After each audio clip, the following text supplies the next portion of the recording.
Tagging থেকে বের হওয়ার একটা কথা আমরা উম, বলেছি যে ট্যাগিং থেকে বের হয়ে আসতে হবে, কিন্তু সেই ট্যাগিং থেকে বের হওয়া যায়নি। আমরা দেখছি যে হরে ধরে অনেককেই সমালোচনা করলে তাদেরকে শাহবাগী বলা হচ্ছে। বিশেষ করে জামাতের অনেকেই এই কথাগুলো বলছেন, যারা জামাত সমর্থন করেন তারাও বলছেন। আমি আম, আপনার মন্তব্য শুনতে চাই, আপনি কিভাবে দেখেন এই বিষয়টাকে? আর কিছু দল আছে যে দলগুলো, বিশেষ করে যদি আমি আপনাদের দলের কথাও বলি, একসময় জামাতের সাথে বা শিবির থেকে আপনাদের দলে অনেকে এসেছে বলে তাদেরকেও বলা হয় যে ইসলাম কে আপনার কেন্দ্র করে রাজনীতি করার একটা প্রবণতা আপনাদের আছে। এই ব্যাখ্যাটারও কোনো যৌক্তিকতা আছে কিনা, আপনার মন্তব্য শুনতে চাই ব্যারিস্টার ফুয়াদ। প্রথম কথা হচ্ছে যে ন্যাচারালি হচ্ছে মানুষ জাজমেন্টাল। আমরা সবাইকে জাজ করি একজন আরেকজনকে। ধরেন আমি হলাম টাক, তাই না? এই যে রতন ভাই যে বয়সে টাক হয়েছেন উনি হয়তো বয়সের কারণে ঠিক আছে, এখন আমি তো 15 বছর আগে থেকে টাক। তারপরে হচ্ছে যে কেউ কি একটু বেশি সাজে কিনা, তার কি 3 স্তরের মেকআপ মেরে আসতেছে কিনা, ক্লাসরুমে মেকআপের দরকার ছিল কিনা, তারপরে ফরহাদ মাজারের লুঙ্গি পরে 5 স্টার হোটেলে ডিনার করতে যাওয়ার দরকার আছে কিনা। এখন প্রশ্ন হচ্ছে যে আপনি যদি মানুষকে ট্যাগ দিতে চান, জাজমেন্টাল হইতে চান, আপনি হইতে পারবেন, এটা মানুষের নেচার। অন্যর ব্যাপারে সে দেখে, ভাবে, কম্পেয়ার করে, এবং এটা সাবকনসিয়াসলি ওয়ার্ক করে। বাংলাদেশের ট্যাগিং এর একটা বড় জায়গা হইলো পলিটিক্স থেকে আসছে। ডক্ট্রিনাল পলিটিক্স যারা করে, বাম এবং ডানে, এই দুই পলিটিক্সই একজন আরেকজনের ক্যাম্পটাকে কিভাবে আন্ডারমাইন করা যায়, ছোট করা যায়, এই জিনিসটা আমরা দেখেছি। রতন ভাই অনেকগুলো কথা বলেছেন যেগুলো, ওগুলো অনেকগুলোর সাথে আমি একমত।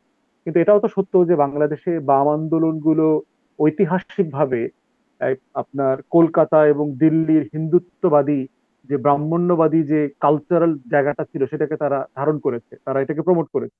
আমি নিজে বাম রাজনীতি করেছি, আমার বাবা বাম রাজনীতি করেছে, চাচা বাম রাজনীতি করেছে। আমি নিজেও দেখেছি এখানে, যেখানে ধর্ম নিয়ে যথেষ্ট রিজার্ভেশন আছে তার। এখন মাওলানা ভাসানীর মতো কয়েকজন বাম নেতা এখানে আছেন যারা সিরিয়াসলি বাম পলিটিক্স করেন, কিন্তু 5 ওয়াক্ত নামাজ পড়েন, রোজা করেন, ধর্মের ব্যাপারে কথা বলেন, এবং ধর্মের ব্যাপারে কোনো চুলকানি নাই, এবং আননেসেসারি সবকিছুর ভিতরে মৌলবাদিতা খোঁজেন না। আবার ডানের দিকে যদি যান, বাংলাদেশের ডানপন্থীরা মানে মেয়ে পর্দা করে না কেন, মহিলা এত বেশি সাজগোজ করে কেন, 5 ওয়াক্ত নামাজ পড়ে না তো খারাপ মানুষ, সুদখোর, ঘুষখোর, এই ধরনের ট্যাগিং এর পলিটিক্স তারা করে। ওয়াজ মাহফিল গুলোতে মেয়েদেরকে নিয়ে, হিন্দুদেরকে নিয়ে যে ধরনের কথা কমেন্ট আমরা বিভিন্ন সময় শুনি, এগুলো মানে একদম চরম পন্থার একটা মিসোজিনিস্ট আইডিয়া, হেট্রেড, যেটাকে আমরা বলছি আর কি। অতএব দুই পক্ষেরই এখানে বাড়াবাড়ি আছে। এবি পার্টি যখন রাজনীতি করে, দল হিসাবে আসার আগে কিন্তু আমরা একটা প্ল্যাটফর্ম করেছি শুধুমাত্র এটা বোঝার জন্য যে আসলে আমাদের রাজনীতিটা কি হওয়া উচিত। এবং সেখান থেকে কিন্তু আমাদের ঘোষণাপত্রে আমরা বলেছি যে ধর্ম এবং মুক্তিযুদ্ধ আমাদের অনেক সম্মানের, মর্যাদার ব্যাপার, এটাকে বিতর্কের ঊর্ধ্বে রাখতে হবে। এটা নিয়ে আমরা রাজনীতি করব না, এবং আমাদের রাজনীতিটা হবে অধিকার নিয়ে। এবং অধিকার এমন একটা জায়গা যে সবাইকে ইউনাইট করে। সে, এটা হচ্ছে বৃষ্টির মতো, যখন বৃষ্টি পড়ে, এই বৃষ্টিটা হিন্দুর বাড়িতেও পড়ে, মুসলমানের বাড়িতেও পড়ে। এটা সূর্যের আলোর মতো, সূর্যের আলো দেখবেন যখন আলো দেয়, সে পাহাড়েও আলো দেয়, সমতলে আলো দেয়, বাঙালিকেও দেয়, যে অবাঙালি তার তার বাড়িতেও সূর্যের আলো পড়ে। অতএব অধিকার এমন একটা আইডিয়া যে সবাইকে রাষ্ট্রের জায়গা থেকে ইকুয়ালি দেখে, যে সে কোনো মানে জাজমেন্ট করে না এখানে তাকে অধিকার দেবার ব্যাপারে।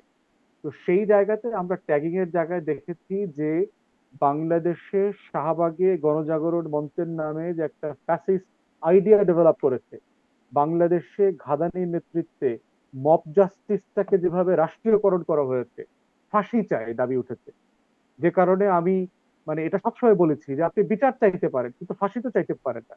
ঠিক একইভাবে এই যে বাংলাদেশে এখন প্রচুর মিছিল হচ্ছে, ধর্ষকদের দৃষ্টান্তমূলক ফাঁসি দিতে হবে এবং প্রকাশ্যে দিতে হবে, এগুলোর সাথেও আমি এক না। কারণ আমাদের দাবিটা তুলতে হবে ইনসাফের। আমি বিচার চাই, ন্যায্য বিচার চাই, সুষ্ঠু বিচার চাই। যিনি অন্যায় করেছেন, যিনি জালেম, তার উপরেও যেন জুলুম না হয়।